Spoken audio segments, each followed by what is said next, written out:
Hola a toda la audiencia y qué bueno que nos acompañan en este análisis. Hoy vamos a meternos de lleno en una tesis fascinante del magíster Marcelo Fuentes. Trata sobre un cambio de paradigma gigante, el líder capacitado. La idea central acá es entender por qué las fuerzas de seguridad de hoy, en este mundo tan globalizado y complejo, necesitan, pero desesperadamente, líderes con formación universitaria para poder sobrevivir. Ya pasó esa época donde bastaba con ponerse un uniforme y salir a la calle. Hoy en día, el liderazgo estratégico requiere una base académica sólida. O de lo contrario, el fracaso está literalmente garantizado. Para ir entrando en clima, Albert Einstein decía algo brillante. Nunca hay que considerar el estudio como una obligación, sino como una oportunidad de entrar a un mundo maravilloso.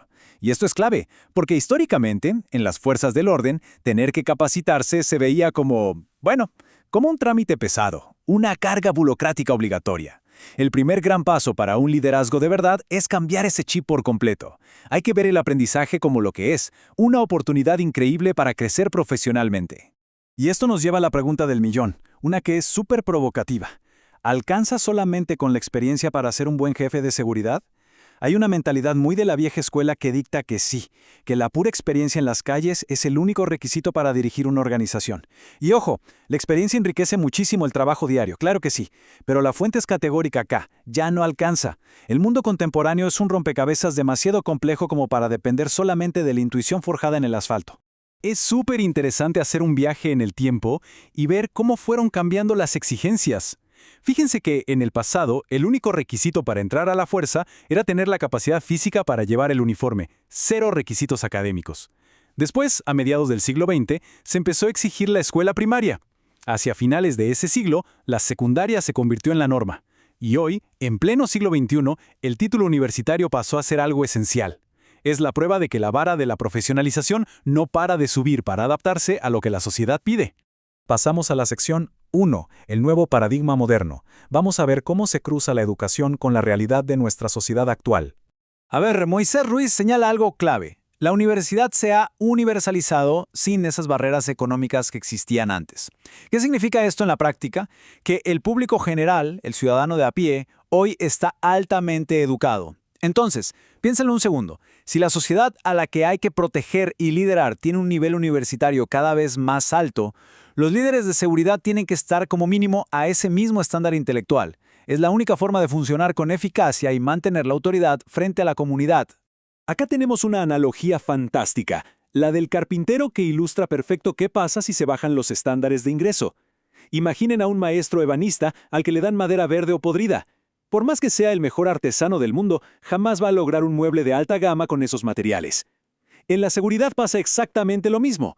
Si se reducen las exigencias de ingresos solo para tener más cantidad de efectivos, el resultado a largo plazo va a ser un profesional de menor calidad. Y no importa qué tan buena sea la academia policial, de donde no hay madera buena, no sale un buen mueble. Toda esta falta de formación nos lleva a lo que llamamos el iceberg de la falta de capacitación. Ya saben cómo funciona un iceberg, ¿no? Arriba, en la superficie, solo vemos la punta, un error operativo menor, un protocolo mal aplicado, pero debajo del agua existe un peligro oculto y masivo. Este peligro radica en el impacto catastrófico de las decisiones tomadas por agentes sin la debida educación.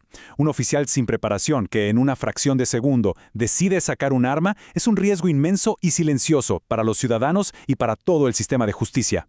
Sección 2. Más allá de la experiencia. Acá es donde la pura experiencia de calle se queda peligrosamente corta. Porque seamos 100% honestos.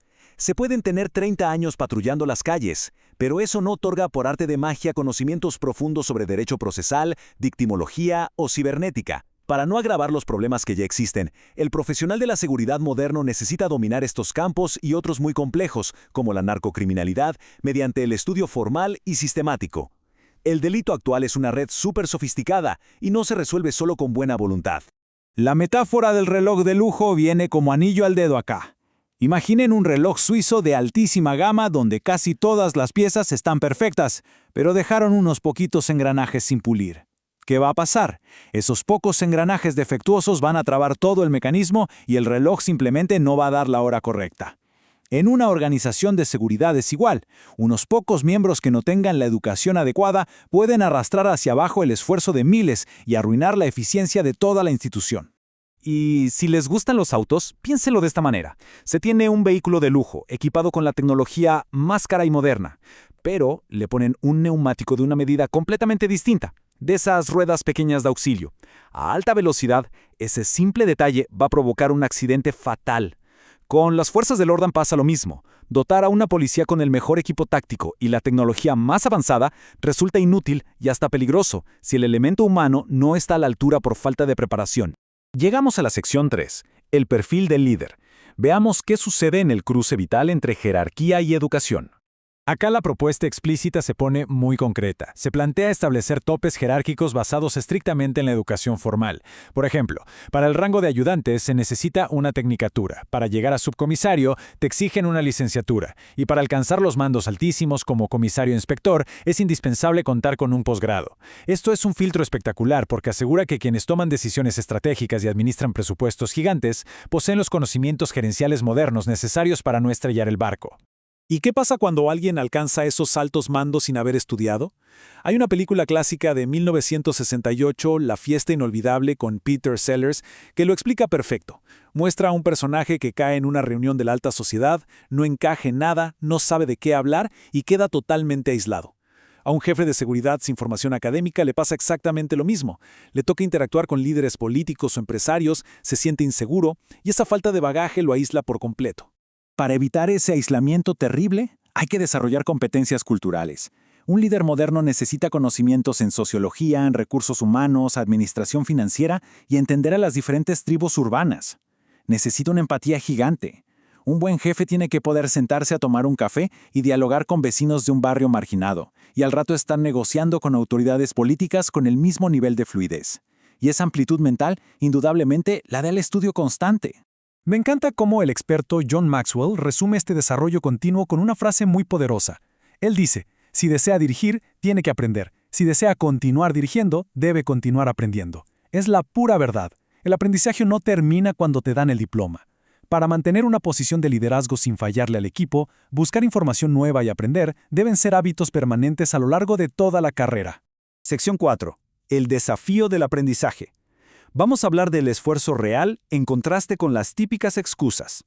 Escalar el monte Aconcagua es un esfuerzo físico y mental que agota a cualquiera. Y la fuente usa esta imagen genial para compararlo con el inmenso sacrificio que implica cursar una carrera universitaria cuando ya se está trabajando. Levantarse de madrugada un domingo para estudiar, sacrificando horas de sueño, de familia, exige una disciplina brutal. Siempre es muchísimo más fácil quedarse abajo, durmiendo o viendo televisión, y desde ahí criticar a los que deciden emprender ese dificilísimo ascenso académico. Esta adaptación de la conocida fábula del zorro y las uvas da justo en el clavo. Señala que a veces se juzga como inútil a la capacitación simplemente porque falta la capacidad y la perseverancia para sentarse horas en un aula y esforzarse por servir mejor a la sociedad. Es un golpe de realidad duro. Plantea que muchas de esas críticas al estudio en realidad esconden una enorme falta de voluntad para realizar el duro trabajo que lleva a la superación profesional. Y para cerrar este análisis nos quedamos con esta frase demoledora de Domingo Faustino Sarmiento. Todos los problemas son problemas de educación. Las fallas operativas o las malas decisiones estratégicas casi siempre se reducen a eso, a una falta de formación.